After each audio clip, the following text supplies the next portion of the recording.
नमस्कार दोस्तों, आज के इस वीडियो में मैं आपको केदारनाथ के बारे में 10 ऐसी बातें बताने वाला हूं जो कि शायद ही आप नहीं जानते होंगे।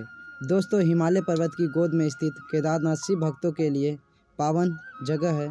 इसे 12 ज्योतिर्लिंगों में से एक माना जाता है। यहाँ दर्शन करने मात्र से भक्तों की मोक्ष की प्राप्ति हो जाती है। खराब मौसम के चलते साल में 6 महीने बंद रहता है। हम आपको केदारनाथ से जुड़े कुछ रोचक तथ्य के बारे में बताएंगे। पहला, केदारनाथ का सबसे बड़ा रोचक तथ्य व रहस्य यहाँ पर स्थित शिवलिंग है।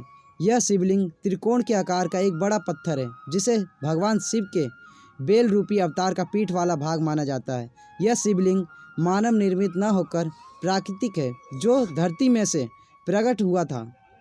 इस शिवलिंग के निर्माण के पीछे महाभारत के समय काल की पांडवों व भगवान शिव से जुड़ी कथा प्रचलित है। इसमें महाबली भीम शिव के बेल रूपी अवतार के पीछे वाले भाग को पकड़ लेता है, जिस कारण वह भाग वहीं रह जाता है। बेल के 4 भाग 4 अन्य स्थानों पर प्रकट होते हैं। इन्हीं 5 स्थानों को सम्मिलित रूप से पंच केदार के नाम से जाना जाता है। दूसरा, केदारनाथ पंच केदार में से एक होने के साथ साथ 12 ज्योतिर्लिंगों में से एक ज्योतिर्लिंग है। दरअसल एक समय में नर व नारायण इस जगह पर भगवान शिव की तपस्या कर रहे थे। उनकी तपस्या से प्रसन्न होकर शिव ने उन दोनों को दर्शन दिए। इसके बाद शिव ने अपने एक रूप को हमेशा इस स्थल पर ज्योतिर्लिंग के रूप में निवास करने का आशीर्वाद दोनों को दिया। उसके बाद से केदारनाथ का स्थान ज्योतिर्लिंगों में से सम्मिलित हो गया। तीसरा, केदारनाथ मंदिर का निर्माण बड़े बड़े पत्थरों, चट्टानों, शिलाखंडों से किया गया है।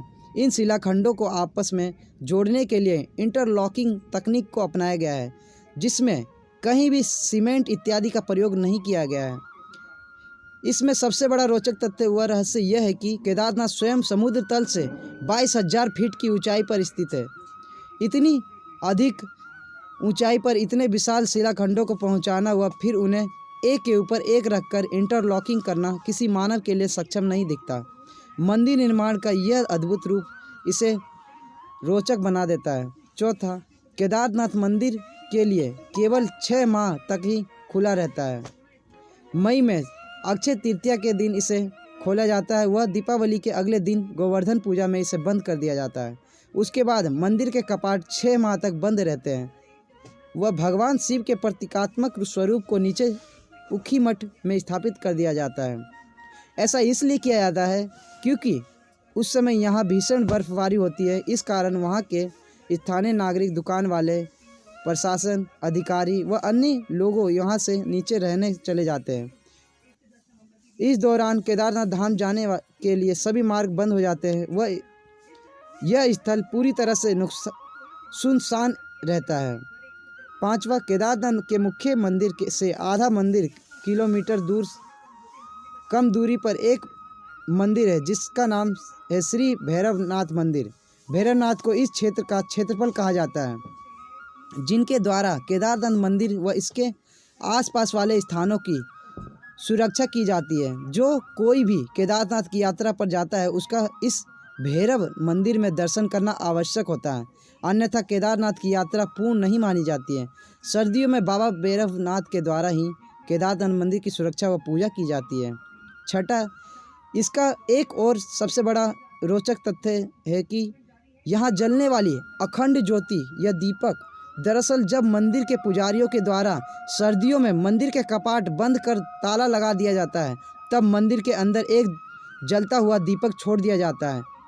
इसके 6 माह के पश्चात जब मंदिर के कपाट पुनः खोले जाते हैं, तब वह दीपक उसी तरह जलता हुआ पाया जाता है। इसके साथ ही ऐसा प्रतीत होता है कि जैसे कल ही किसी ने मंदिर में पूजा अर्चना व साफ सफाई की हो। 2013 में आई भीषण त्रासदी के बाद जब मंदिर के कपाट में मई माह में खोले गए थे, तब भी यह अखंड ज्योति जल रही थी। सातवां, वर्ष 2013 में केदारनाथ में आई प्राकृतिक आपदा के बारे में कौन नहीं जानता है। यह आपदा इतनी भीषण या ज़्यादा भीषण थी कि लगभग 10,000 से ज़्यादा भक्तों की मृत्यु हो गई। वह केदारनाथ जाने का मार्ग व अन्य स्थलों पूरी तरह से तहस नहस हो गया था। लेकिन आश्चर्य की बात यह थी कि मुख्य मंदिर को कुछ भी नुकसान नहीं पहुंचा था इसमें। इसका कारण था बाढ़ के पानी में बहकर आई एक विशाल चट्टान, जिसे आज हम भीमशिला के नाम से जानते हैं। 2013 में जब बाढ़ का पानी तेज गति से केदारनाथ मंदिर की ओर बढ़ रहा था, तब उस पानी के साथ साथ एक विशाल चट्टान भी बहती हुई मंदिर तक आई और ठीक मंदिर के पीछे आकर रुक गई। बाढ़ का पानी उस चट्टान से टकराकर 2 भागों में बट गई, मंदिर के दोनों ओर से निकल गया। इस कारण मंदिर को कुछ भी नुकसान नहीं हुआ था। यह एक चमत्कार ही था जिसे संपूर्ण विश्व ने देखा था। 8वां, केदारनाथ ने केवल 2013 की प्राकृतिक आपदा ही नहीं झेली थी, बल्कि 400 वर्षों तक यह मंदिर बर्फ में ढका रहा था। उसके बाद 17वीं शताब्दी में बर्फ हटने के बाद मंदिर पुनः देखने में आया और फिर यहाँ से की यात्रा शुरू कर दी गई। मंदिर की दीवारों पर बर्फ से ढके होने के निशान आज तक देखे जा सकते हैं।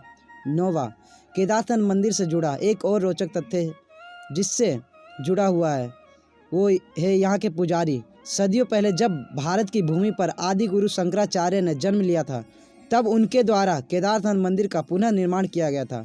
साथ ही उनकी समाधि भी केदारनाथ मंदिर के पीछे स्थित है। आदि शंकराचार्य के द्वारा केदारनाथ मंदिर की देखभाल व पूजा अर्चना का कार्य कर्नाटक राज्य के वीराशैव जंगम समुदाय के ब्राह्मणों को सौंपा गया था। तब से यह परंपरा आज तक चली आ रही है। इसके साथ ही मंदिर के सभी पूजा व अनुष्ठान व कार्य कन्नड़ भाषा में ही किए जाते हैं। 10वां, पुराणों में यह भविष्यवाणी की गई है कि भविष्य में केदारनाथ धाम लुप्त हो जाएगा। उनके अनुसार नारायण की शक्ति से पहाड़ों का आसपास में हिममिलन होगा। इस क्षेत्र पर स्थित सभी धाम लुप्त हो जाएंगे, जिनमें केदारनाथ व बद्रीनाथ मुख्य है।